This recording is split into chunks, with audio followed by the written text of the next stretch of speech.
We are very honored and grateful to have our next guest, Patricia Naggiar, who is from Yorkshire, England, and she is 92 years old. And since coming to the States, she worked as a producer for CBS News for 34 years. So please help me give a warm welcome to Ms. Patricia Naggiar.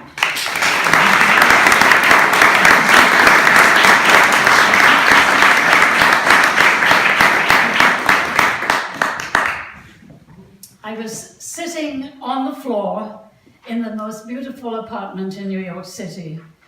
I was sitting on the floor, crying and bleeding. I was brought up in a little French convent in Yorkshire, England, and the nuns had marvelous white headdresses and white wimples. And so, of course, it was noticed when I put ink in the holy water.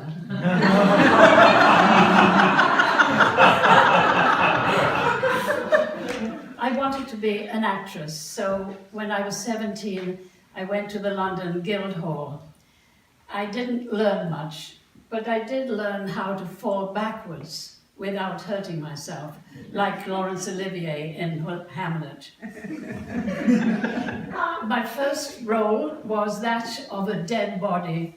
I was covered with a sheet, and my mother came every night.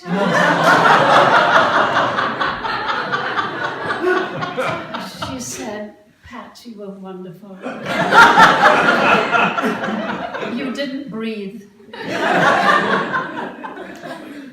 When I was 18, the Second World War was still on, and I was called up. You had to work in a factory, or you had to join one of the armed forces, or you could become a land girl.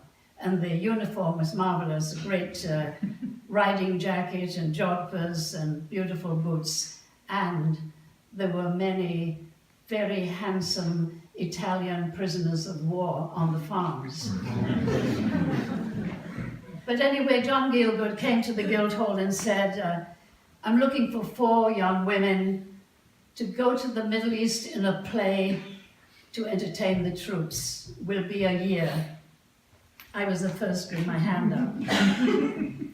We went to every country where ISIS now reigns. In those days, it was the British Empire that reigned. I went to Iraq, Iran, Lebanon, now Israel, and Libya. And I was even in Algeria when Josephine Baker whipped off her knickers and threw them at General Montgomery. He was not amused. I married my husband in Egypt, and his father said, "Nationalism is growing in Egypt. I'm going to give you capital, and I want you to go to Italy and start an industry."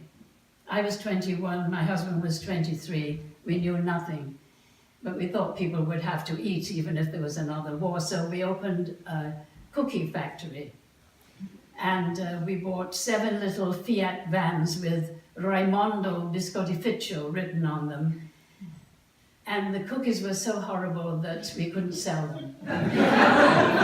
So being English, I said, well, let's call them dog biscuits. But dogs didn't like them either. So anyway, Gamal Nasser took over the Suez Canal, and throughout the British, the Jews, the Italians, the French, and even the Greeks. And these were the people who were running Egypt. So we were only allowed to take out $1,000 each and 1 suitcase each. And we landed in New York City, absolutely terrified. We got a crummy apartment, and I organized the whole building. I said to all the young mothers, "You bring all your babies to me on Saturdays, and you can have my baby the rest of the week. My husband got a little job, and I started to clean houses. And then I joined a very snazzy English nanny service, and through them I got a job looking after 2 maids and 4 children at the famous family, the Hearsts, the publishing family. And the father said to me, the children can do anything, but don't let anybody touch that model ship on the mantelpiece, because it took me 2 years to make it. The next day, the 7-year-old took a poker and knocked it off, and it crashed into 1,000 pieces. Everybody was terrified. I said to the maids, if anybody causes any trouble in this next 2 weeks, I will kill them, because I'm going to rebuild that model ship. Luckily for them, I liked sniffing glue when I was young. So I used to help my brother make his model ships.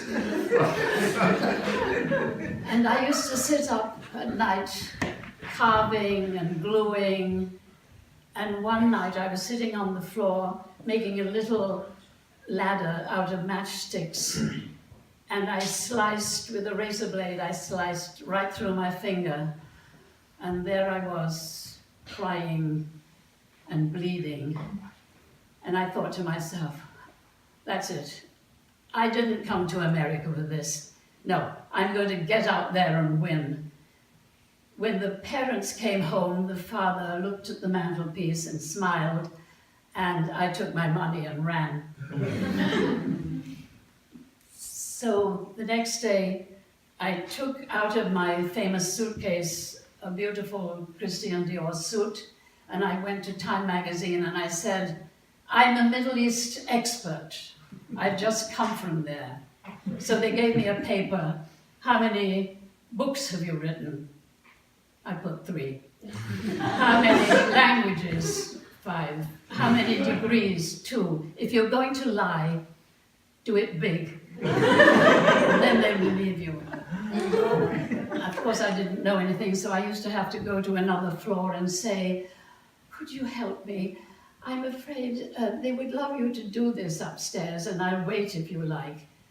This was before women's lib. Men used to be suckers.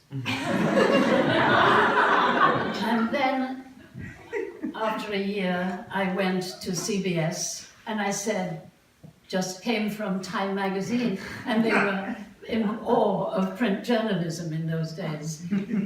And in 8 years, I'll be 100, and then watch out, because this is America!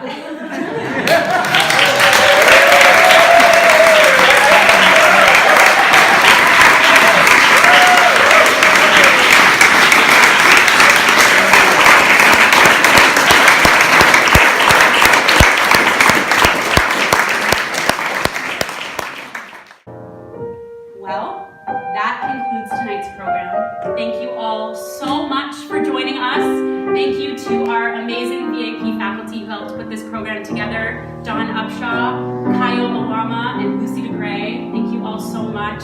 Thank you to Miss Patricia Naggiar for her amazingly hilarious story. We hope that you will all join us downstairs in the lobby afterwards for some wine, desserts, and conversation.